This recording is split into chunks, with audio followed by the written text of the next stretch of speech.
Good evening. My most recent read is a book called Breaking the Dark by Lisa Jewell.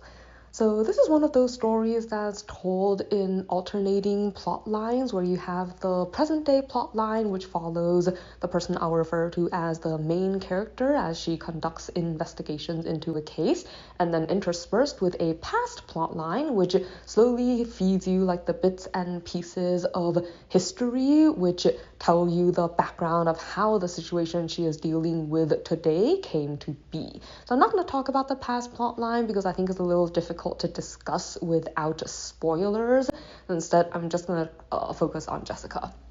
So the story begins when Jessica is hired by a woman to look into something that has happened to her children. Like she has a set of twins, a girl and a boy, who went to Europe to spend the summer with her ex-husband. Only when they came back, it seems as though they came back as entirely different people. Like not only do they not have the behavioral tics and stuff that they used to display, like they don't really even look entirely like themselves. Like they look more like brushed up perfect versions of themselves, and it's really creeping her out. But at the same time, it's not like they were just switched out or anything, so she thinks maybe this has possibly like non-natural origins, which is why she approached Jessica specifically. So Jessica is a retired superhero. Like even though the story is modern day, it's a version of our modern day where you have people with powers, and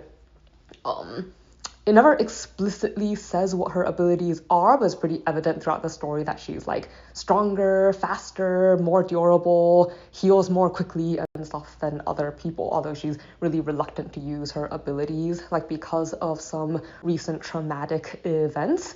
Well, semi-recent, I guess. She retired from her career as a superhero to become an investigator, and she's not really interested in getting pulled back into anything that might involve that life again. But like even though Jessica at first thinks that the woman is probably imagining things, like maybe driven by her dislike of her ex-husband or any fraught emotions from their like relationship that didn't work out, like the more she starts to look into these children, the more weird things begin to come up. Like there's little things in their behavior that aren't lining up, and then like when she does agree to go to Europe to look into exactly how they spent their summer, like the more she digs, the more connections there appear to be between these two children and unusual cases that have happened, like this newspaper article about a vampire in New York and stuff like that. So all these weird things, I guess, start to build a picture of something much more sinister than she originally thought.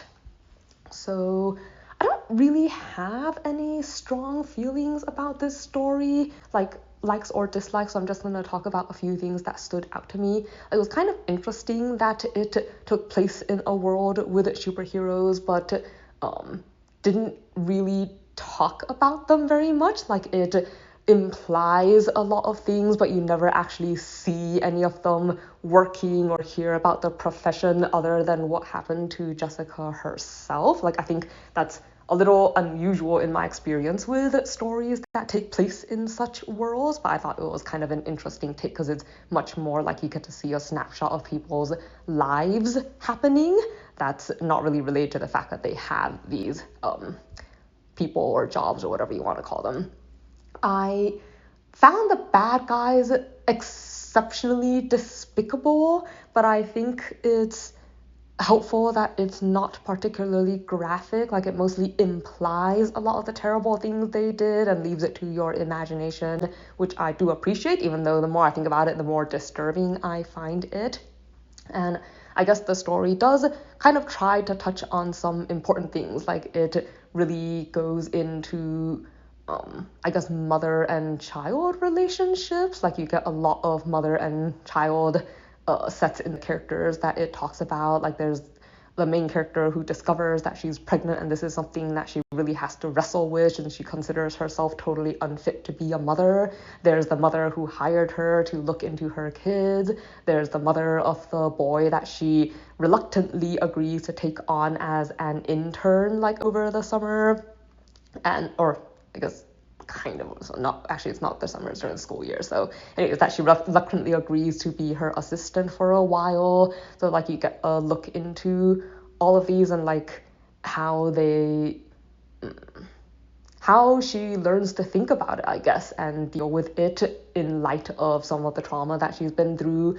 And then it also ties what happened to her and her view of herself with the case that she's working on, which, well, suffice to say, I think it was a nicely complicated story. Like, the pacing of the mystery was quite good, and a lot of the mystery elements were really strong. And I think it was well put together, even though I find the things like the ultimate goal of the villain and everything somewhat difficult to understand, I guess.